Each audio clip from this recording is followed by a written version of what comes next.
Hey guys, good morning. Today we're going to work on the 9196 test review. I posted a blank copy of the review along with my answer keys to Google Classroom, so you can check there. I'm just going to pick and choose, excuse me, I'm just going to pick and choose a few problems to work on the video. That way, if you get kind of stuck or need some help, maybe you can come here and maybe it's one of the problems I chose. If not, feel free to reach out to me and we can, do a Google Meet, or I can just help you out through email, answering some of your questions that you might have. Okay. So the first four in the top box, it says use the Pythagorean theorem to find each missing side. Simplify all radicals. So I'm going to do problem number 2. Okay. So let me get it started. So for problem 2.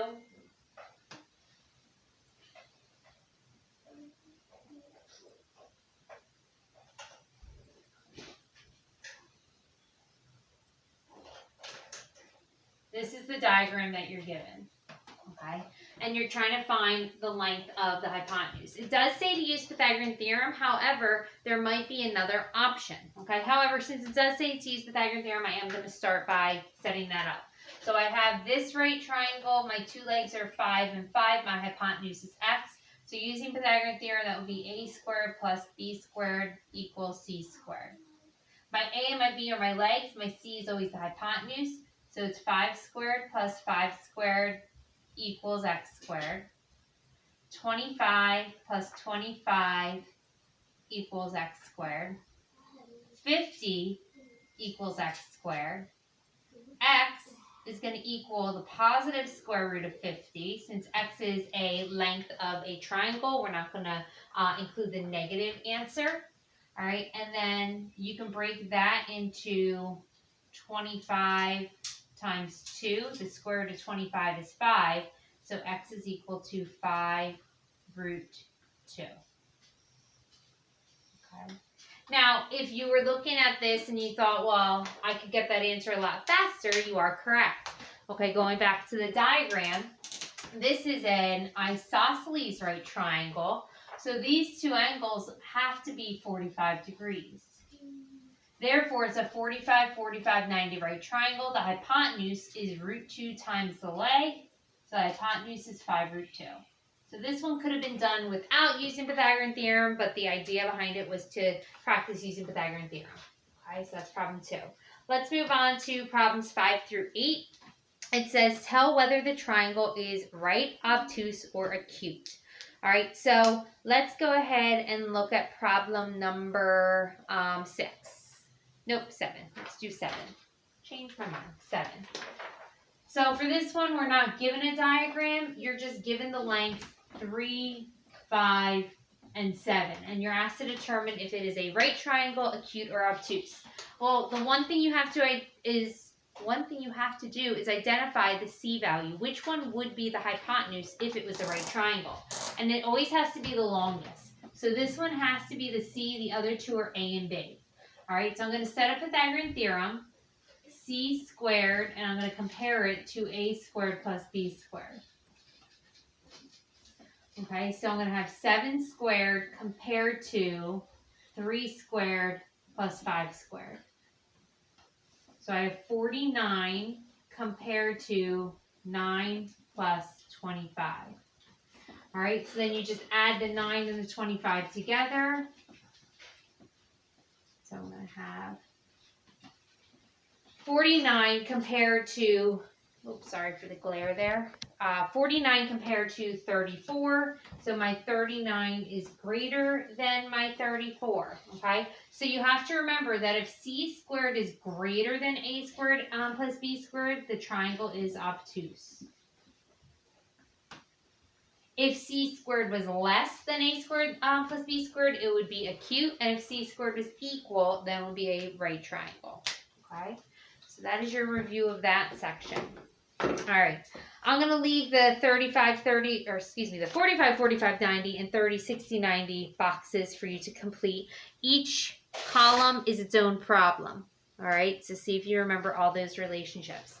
Moving on to the back side of the review. Just get set up.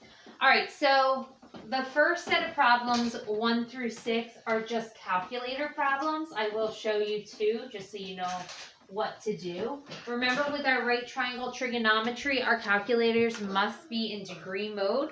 So make sure before you begin, at the top of your calculator, it's glary, sorry, it should say degree. If it doesn't, you hit mode and then go down. Did I go too far? I can't see what I'm doing. Sorry. Radian, degree. You want to make sure that degree is highlighted and flashing, okay? And then you can do second, quit to get back to your main screen, all right? So anytime you reset your calculators, it resets to radian, so we always need to change that to degree, okay? So for problems like 1, 3, and 5, okay, I'll do problem 1. It simply says sine 3 degrees. Okay, that is a calculator-based problem. You're going to take your calculator and you're simply going to type in sine of 3. And you're going to get 0.05233595562. Now, the directions don't specify what to round to. I'm going to round all of my decimal answers to 4 decimal places. If I'm solving for an angle measure, I'm going to round to the nearest degree. Okay, just make sure you follow whatever the directions say on your homeworks, on your tests and quizzes. Okay. For problem number 4, it says cosine blank equals 0.9455. So what am I solving for here? What is in the blank? Think about this problem up there. You're solving for the angle measure. Remember, whenever you're solving for the angle measure, that's when we use those inverse trig functions. So you may want to, on your paper, write this problem as cosine x equals 0.9455. And then maybe you would recognize, oh, this is that type of problem where I have to take the inverse cosine of both sides. All right, take the inverse cosine of that side as well. The inverse cosine and cosine undo each other, so I'm left with x is equal to the inverse cosine of 0.9455. Okay, so I take my calculator and I type that in. To get to inverse cosine, that's in blue above the word cosine. So second cosine, that's the inverse. And then I put in the decimal 0.9455. Push enter. And you get approximately a 19-degree angle. Remember I said I'm going to round my angles to the nearest degree. So x is approximately 19 degrees. Or that's what will go in the blank. I put a 19 here. 19 degrees. Okay.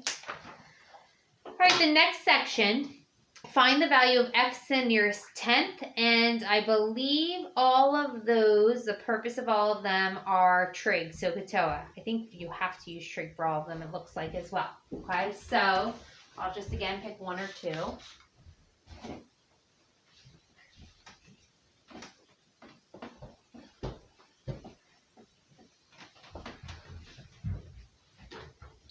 All right, let's see. I'll pick number 11. Because I know that one's going to throw people off. Yes, number 11. So for number 11, here's my right triangle. The sides are n, 3n, and then this is x degrees. And you're asked to find x to the nearest tenth, okay? So even though there are a lot of variables in this problem, let's get it set up like we would any of the other problems. Here's my acute angle. Across, this is my opposite side. This one is my hypotenuse, because it's the one across from the right angle. And here's my adjacent side. Okay? So then I think to myself, SOHCAHTOA, if I'm trying to solve for the angle and I know my opposite and hypotenuse, that's sine. So I'm going to set it up. Sine of x is equal to opposite over hypotenuse, n over 3n. So before you start panicking and think to yourself, I can't do this, there's too many unknowns. Look at this, right? If I was just to give you n over 3n and say simplify, what does that simplify to? What happens with those n's? N divided by n simplifies to 1. They cancel, right? So if I cancel my n's, n divided by n, remember you really do have a 1 up there. It's the coefficient of the n. So you have sine of x is equal to 1/3. All right, now it doesn't look so scary because there's not two unknowns anymore, okay? And just like the last problem we did, when you're solving for the angle, that's when you use those inverse functions. So I'm going to take the inverse sine of both sides of the equation. So you're left with x is equal to the inverse sine of 1/3. At that point, once you have your variable isolated on your paper, you pick up your calculator. Hopefully it turns on. There we go. So it's the inverse sine of 1 divided by 3, or you could use your fraction button. And you should get 19.5. We'll round these to 1/10. That's what the directions say to do. All right, so we have, I don't think I can go any lower. I'll be off the screen. X is approximately 19.5 degrees. Okay. All right, I'm going to do one last problem with you guys, and then the rest is for you to work on your own, independently.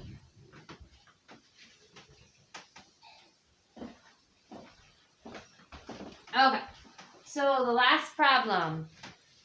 Let's see. Let's pick number. We'll pick number 15. I think. Nope. What? We're gonna pick number 16. Actually, change my mind. Number 16. Okay. It says here the angle of depression from the top of a 320-foot building, office building, to the top of a 200-foot office building is 55 degrees. How far apart are the two buildings? So you have to draw your own diagram. Okay, so here I have one office building. There's my door. Put on some windows. Okay, and then I have a smaller office building.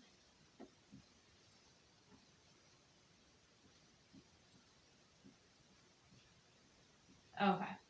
It says that the one office building is 320 feet tall. So I'll label this 320 feet tall. And the other office building is 200 feet tall. So this one is 200 feet. All right, the goal is to figure out how far apart are the two office buildings. Okay, so that's what I'm looking for, that distance there. But it talks about an angle of depression. It says the angle of depression from top of the 320-foot building to the top of the 200-foot building is 55 degrees. So envision that you're standing on top of this building and you look straight out. That's your horizontal line of vision, right? And then your eyes go to the top of the smaller building. That angle is called the angle of depression. And that angle is, what do they say again? 55 degrees. Okay. All right. So that angle is 55 degrees. Now, we could build a right triangle in a few different ways. I could build a right triangle down here if I wanted, but it kind of looks like there's one already kind of being built right here. Okay, that dashed line that I drew, I'll just erase that part, that is the distance between the two buildings. So that is what I'm looking for. Okay, now this is my angle of depression. The problem is I don't know any of the side lengths of the triangle, but I can figure them out, right? If this building is 320 feet long, okay, then that means from here to here, that's also 320 feet long. So if this building's 200 feet, then from here to there has to be an extra 120 feet. That's 120. All right, so now that is the right triangle I'm focused on. Here's my acute angle. I know my opposite side. I'm trying to solve for the adjacent side. Okay, so opposite adjacent, and if you still need to write SOHCAHTOA, you can. SOHCAHTOA. TOA. Opposite adjacent is tan. So, sorry about that. So we're going to have tan of the angle. Tan of 55 equals opposite over adjacent. 120 over x. To solve for x, I'm going to actually start by multiplying both sides by x. So I have x is equal to tan, oh, no I don't, sorry. X times tan 55 is equal to 120. To get x by itself, I'm going to divide both sides by tan 55. So on the screen, I am. All right, so I'm going to take my calculator and I'm going to type in, I'll use a fraction for this one. So I have 120 over tan 55. And that'll give you 84.02 feet. Okay, so x is approximately 4.02 feet. That's how far apart the two buildings are. All right, guys, that is it for today. So make sure you jump on over to Google Classroom, print out a copy of the review, both the blank copy and my answer key. Try all the rest of the problems, see how you do, and let me know if you have any questions. Bye.